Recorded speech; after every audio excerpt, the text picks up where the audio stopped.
kerusakan lingkungan semakin masif terjadi. Sri Kandi Lestari melalui anggota kelompok perempuan melakukan penanaman dan mengajak serta para kelompok-kelompok lainnya, kelompok tani hutan dan kepada anak-anak agar melakukan pembelajaran. Nah, mungkin hal itu dapat dicontoh pada yang lain. Di samping kita berupaya untuk mengatasi krisis iklim. Jadi, mulai saat ini tidak ada lagi kata penebangan pohon. Mulai saat ini harus rajin-rajin menanam sebelum bencana itu datang lebih besar lagi. Dalam rangka mencapai zero emission, ada upaya-upaya yang dilakukan kelompok Teluk Indah Lestari, seperti misalnya penanaman mangrove yang dilakukan. Tadi sudah bersama-sama kita melakukan penanaman ya di sepanjang waduk 4 hektar ini ya, ada 10.000 batang yang sudah kita tanam. Apa sebenarnya yang menjadi yang menjadi pemikiran Pak Ucok tentang krisis iklim yang terjadi saat ini? Pemikiran saya untuk krisis iklim, yang pertama karena hutan lindung atau HL yaitu mangrove sudah alih fungsi ke lahan perkebunan sawit. Ya. Yang kedua, para nelayan pencariannya sudah sulit karena mangrove tersebut disitulah tempat benur, ketam, udang berkembang biak, dan abrasi terjadi di sekitar pesisir pantai dari Desa Lubuk Kertang mungkin sampai ke Pulau 9, Pulau Kampe, pintu air, diakibatkan karena bakau hutan mangrove sudah tidak ada lagi. Dan kalau kita menanam mangrove, itu polusi udara bisa diserap sama pohon mangrove, yaitu bakau seperti bakau kulata, bakau hijau, bakau merah, dan tumbuhan lainnya, mata buaya.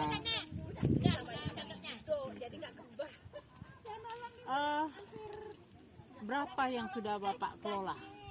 Areal yang saya kelola kurang lebih 96 hektar, dan sekitar 10 hektar sudah tertanam, yang sisanya itu mati waktu tahun 2018 kelompok dibentuk, kami bersama-sama Kapolda menanam 50.000 batang. Itu di areal 40 hektar, yang hidup cuma 10 hektar. Habis itu ada tahap kedua, penanaman Kapolres sebanyak 5.000 pokok bersama Pak Danu. Di areal yang sama, pengayaan. Yang ketiga 5.000 pokok lagi sama Kapolres. Dan yang terakhir dengan kelompok Sri Kandi beserta beberapa kelompok ibu-ibu dan anak-anak yang sekarang ini lagi sedang makan, lagi kelaparan mereka. Sama Bu Dewi foto mereka. Habis nanam mereka lapar. Jadi saking kita senangnya biar mereka paham manfaat hutan mangrove tersebut. Ya, betul. Betul sekali Pak. Mudah-mudahan anak-anak kita ke depan memahami pentingnya hutan mangrove tersebut. Nah,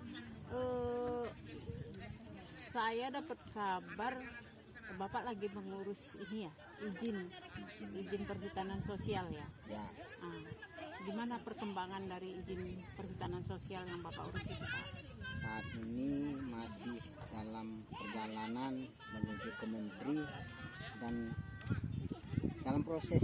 Oh, masih dalam proses ya. Mudah-mudahan segera keluar izinnya itu, jadi kita bisa melestarikan kembali. Lalu bagaimana tanggapan Bapak dengan alih fungsi yang dilakukan oleh pemilik modal? Sebenarnya saya kurang setuju selaku kelompok tani hutan mangrove, karena kalau alih fungsi yang pasti perekonomian masyarakat dusun 3 Tepi Gandu krisis nipis, pendapatan berkurang. Karena dulu sebelum alih fungsi dari hutan sawit, saya pribadi dari hutan mangrove itu hutan lindung di desa Lubuk Kertang bisa mencapai gaji bisa 200. Dari madu lebahnya aja bisa saya dapatkan 10 sampai 20 botol per hari atau per musim. Sekarang lebah itu sudah tidak ada lagi di desa Lubuk Kertang, langka lagi. Bagaimana dengan ini dekat ya Pak ya dengan PLTU? Menurut pendapat Bapak tentang polusi yang diakibatkan oleh PLTU Pangkalan Susu itu gimana Pak? Apakah mempengaruhi kehidupan masyarakat nelayan di desa Lubuk Kertang khususnya dan umumnya di nelayan di Pangkalan Susu, Pangkalan Randan atau gimana Pak? Sejak berdirinya PLTU dulu, sebelum PLTU berdiri, nelayan Pulau 9 khususnya cukup makmur. Setelah PLTU berdiri, nelayan Pulau 9 terdampak limbah, polusi. Dan saya selaku nelayan desa Lubuk Kertang mencari di Pulau 9 dan di Pulau Kampi yang terdampak. Saya kembali ke desa saya mencari makanan karena sudah tidak bisa memungkinkan di sana mencari. Terus dulu sebelum PLTU berdiri, kami sekecamatan Pangkalan Susu khususnya di pinggir pantai dan kecamatan Randan Barat, kami minum dengan air hujan. Tapi setelah ada PLTU, air hujan tidak bisa kami konsumsi lagi seperti untuk air minum. Karena polusi udaranya cukup besar, mempengaruhi airnya, bahkan di pertanian, di kebun, dan penyakit pun ada yang didampak oleh PLTU. Oke. Ya. Jadi pengaruh dari polusi PLTU itu dirasakan termasuk juga di desa Lubuk Kertang dan Pulau 9, Pangkalan Randan juga gitu ya Pak ya. Jadi cukup luas ya ininya. Ada nggak upaya Bapak untuk mendiskusikan ini ke pemerintah daerah, seperti misalnya ke desa atau ke entah kemana lah, ke pihak yang berwenang lah. Waktu begitu. Saya bercari di Pulau 9 sempat juga kita ikut ngajukan permohonan bersama-sama masyarakat Pulau 9. Tapi kita namanya nelayan kecil, masyarakat kecil, enggak ditanggapi. Nggak ditanggapi ya.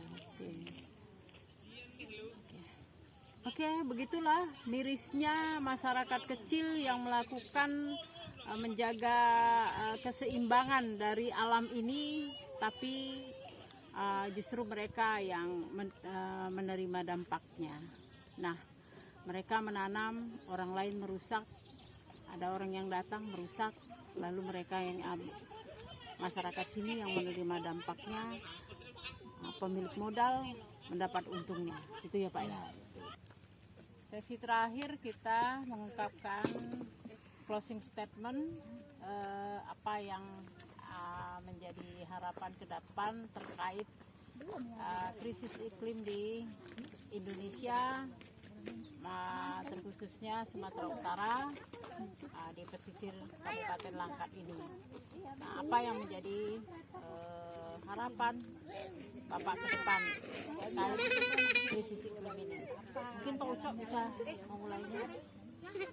Saya berharap kepada khususnya pemerintahan Sumatera Utara supaya memperhatikan lingkungan hidup ini jangan dialihfungsikan dari hutan lindung seperti mangrove jadi hutan perkebunan sawit, karena pengusaha tersebut ada yang tidak bertanggung jawab akibat dari ulah mereka, sehingga kami masyarakat yang kecil khususnya di pinggir pantai menerima dampak dari semua perbuatan pengusaha tersebut.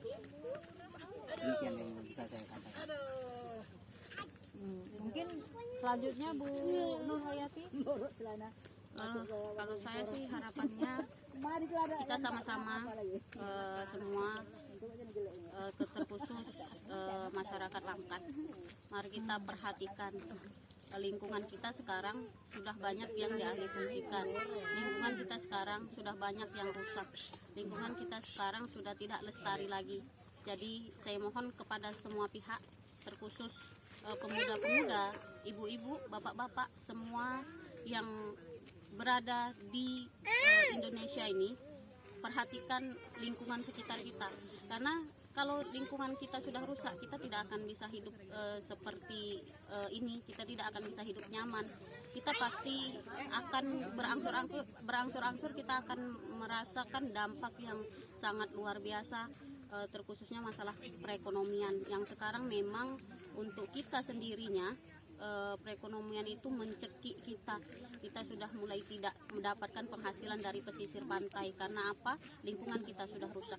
Jadi harapan saya semua, bagi kita semua, pemuda maupun pemerintah juga terkhususnya, perhatikanlah lingkungan kita yang sudah rusak ini, jangan lagi dirusak lingkungan kita yang seharusnya kita lestarikan ini. Baik, mungkin Bu Tina dari kelompok Siur Maju Bersama. Ya, sekarang kita lihat ya, dari hutan-hutan mangrove kita sudah banyak yang menjadi tambak, yang menjadi kebun persawitan, yang menjadi ini, yang menjadi itu, ya banyaklah sebagainya. Dari dampak itu, kita yang di pesisir pantai itu, aduh, tidak bisa kita mengungkapkan lagi karena banyak hasil dari pesisir itu udah nggak ada lagi kita dapatkan. Seperti ikan, udang itu udah nggak bisa lagi kita peroleh. Jadi sebaiknya janganlah dibuat itu semua. Marilah kita bersama-sama menjaga dan melestarikan hutan bakau kita, karena itu yang kita punya dan itu warisan dari Sumatera Utara kita. Baiklah, seperti kata orang bijak bahwa hilang hutan maka hilang peradaban. Hilang hutan maka hilang peradaban. Jadi kalau jangan anggap sepele kalau ada orang melakukan penebangan hutan. Nah, berawal dari diri kita, bagaimana kita menjaga lingkungan kita. Nah, sampai di sini cerita kita hari ini, ke depan kita sambung lagi. Terima kasih.